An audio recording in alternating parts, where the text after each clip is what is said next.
Oke, selamat pagi anak-anakku semua. Di pertemuan kedua ini, Serdedi akan melanjutkan materi kita yang sebelumnya minggu lalu, yaitu atletik. Ya, jadi minggu lalu Serdedi akan menerangkan yaitu materi tolak peluru. Sedangkan untuk minggu ini Serdedi akan menerangkan teknik lari jarak pendek dan juga nomor lempar. Ya, jadi kita kembali bahas sedikit. Apa itu atletik? Ya, atletik itu adalah cabang olahraga yang terdiri dari gabungan beberapa jenis olahraga fisik. Ya, bisa juga disebut sebagai aktivitas yang dilakukan dalam kehidupan sehari-hari secara alamiah. Contoh seperti berjalan, lari, lempar, dan lompat. Ya, jadi atletik berasal dari bahasa Yunani. Ya, berasal dari bahasa Yunani yaitu atlon. Ya, yang artinya yaitu berlomba ataupun bertanding. Oke. Di sisi lain, atletik dianggap sebagai olahraga yang sederhana, ya, karena tidak membutuhkan banyak peralatan, ya, perlengkapan. Tanpa menggunakan sepatu pun, ya, atletik bisa diperlombakan seperti lari, jalan, ya. Jadi atletik ini termasuk daripada olahraga yang murah. Oke. Atletik bermanfaat untuk meningkatkan kekuatan. Ya, ini atletik meningkatkan kekuatan, daya tahan, kecepatan, kelenturan, koordinasi, dan kemampuan biomotorik lainnya. Oke, jadi untuk sekarang ini Serdedi akan terfokus kepada yaitu dua, ya, lari jarak pendek dan juga nomor lempar. Oke, sekarang kita akan membahas yang untuk pertama yaitu nomor lari jarak pendek. Pengertian dari lari jarak pendek tersebut adalah jenis olahraga yang dilakukan dengan mengandalkan kekuatan dan kecepatan penuh sepanjang lintasan dari start hingga finish. Ya, pemenang perlombaan lari jarak pendek tersebut ditentukan berdasarkan catatan waktu yang sangat singkat, ya, ataupun paling cepat yang sampai di finish. Ya, dalam lari jarak pendek ada 3 yang perlu dikuasai. Oke, yang pertama itu ada namanya teknik start. Ya, pertama teknik start, yang kedua adalah teknik lari, lalu yang ketiga adalah teknik mencapai garis. Oke, untuk lari jarak pendek itu menggunakan namanya adalah start jongkok. Ya, menggunakan start jongkok. Dalam perlombaan lari jarak pendek, kita perlu melakukan start secara efisien. Ya, teknik start yang benar menentukan tingkat keberhasilan seseorang pelari untuk mencapai garis finish untuk lebih cepat. Ya, jadi dalam perlombaan lari jarak pendek, start itu paling utama, ya, untuk menentukan, ya, pada saat dia berlari. Oke, jadi dalam start itu ada, kalau dahulu ada 2 kesempatan diberikan jika melakukan pelanggaran. Contoh pelanggarannya keluar, ya, dahulu ataupun lari dahulu sebelum daripada aba-aba, itu masih diberikan peringatan 1 kali. Sedangkan untuk yang kedua kalinya melakukan kesalahan lagi, siapapun itu, ya, akan dikeluarkan. Sedangkan untuk saat ini, ya, peraturan telah dirubah. Siapapun yang melakukan kesalahan ataupun curi start pertama kali itu langsung dikeluarkan daripada pertandingan. Oke, ada 3 teknik yang digunakan untuk lari jarak pendek. Ya, itu ada 3 teknik start yang digunakan. Yang pertama itu adalah start pendek ataupun bun ataupun balance start. Ya, cara melakukannya, posisi jari-jari kaki belakang hampir sejajar dengan tumit kaki depan saat berada pada blok, yaitu papan blok, ya, start bloknya. Oke, lalu yang kedua itu ada namanya start menengah ataupun bisa disebut dengan medium start. Ya, posisi lutut kaki belakang ditempatkan di samping telapak kaki depan. Lalu start yang ketiga yaitu start panjang atau bisa disebut dengan elegant start.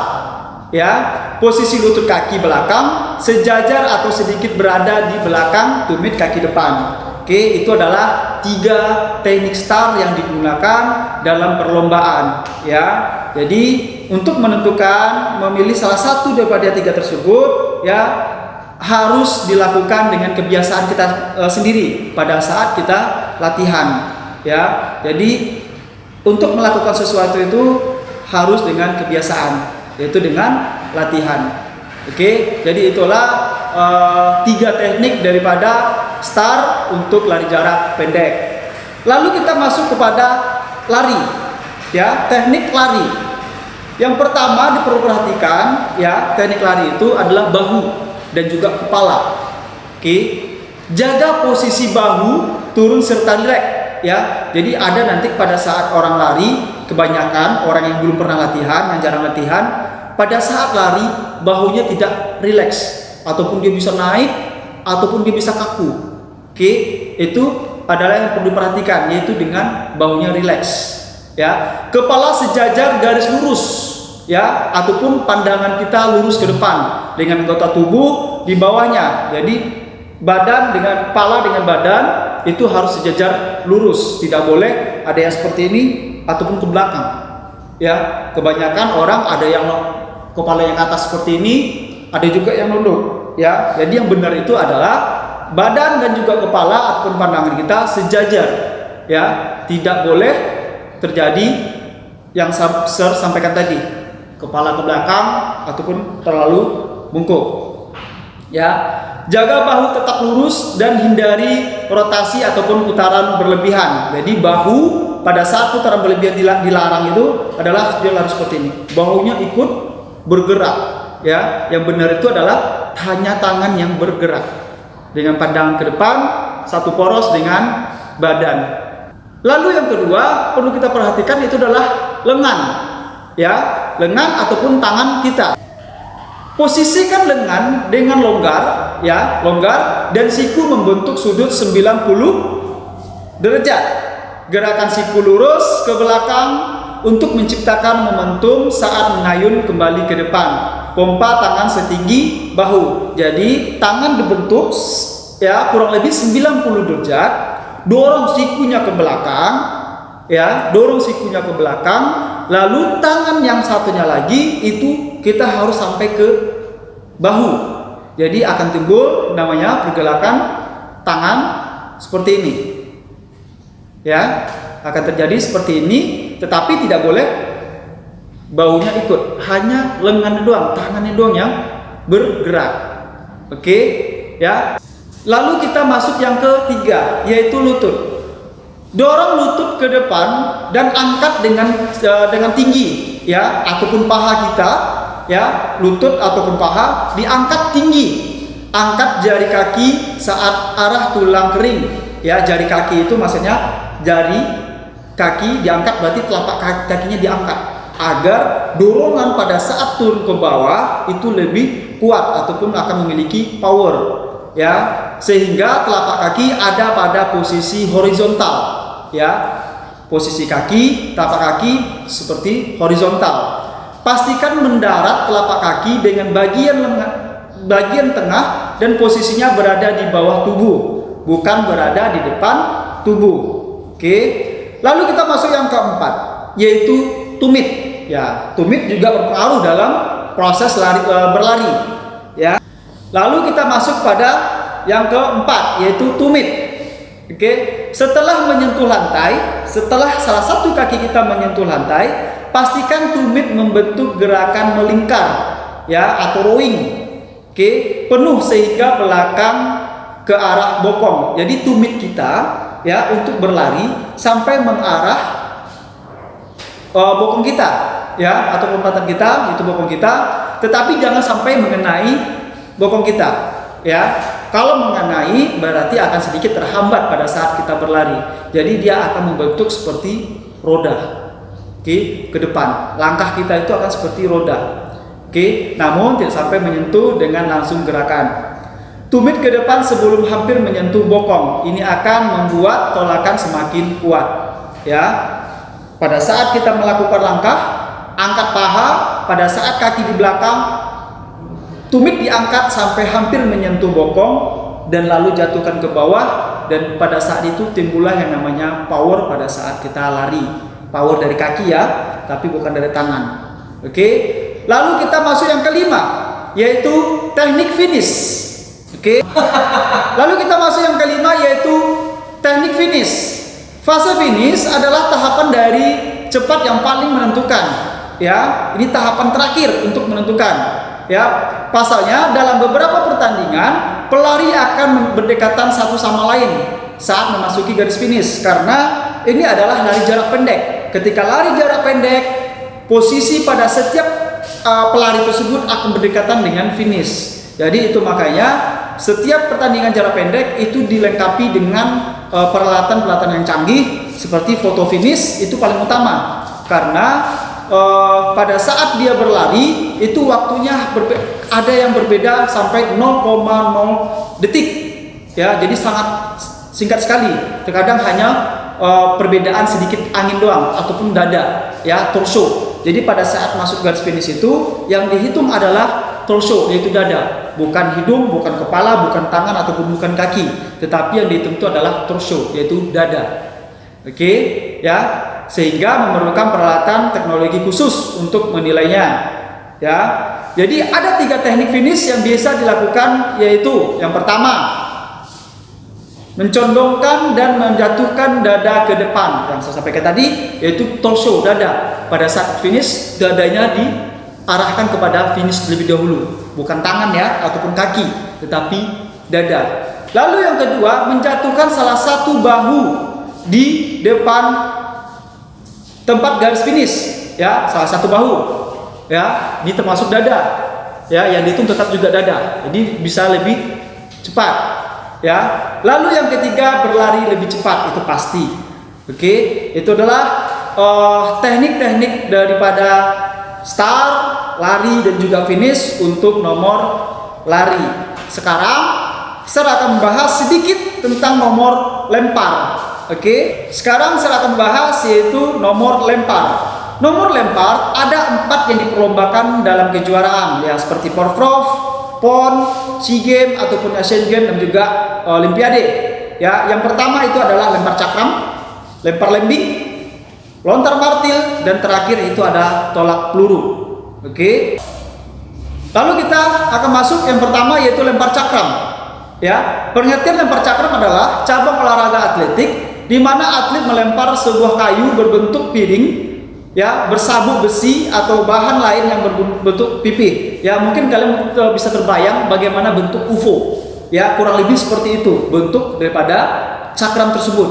Ya, untuk mendapatkan lemparan yang sejauh-jauhnya, seorang atlet harus melempar cakram dengan kecepatan maksimal, mengarahkan tenaga sebesar mungkin, serta mengambil sudut lemparan yang lebih dan kurang lebih daripada 45 derajat ya, 45 bukan 90 tapi 45 derajat ya.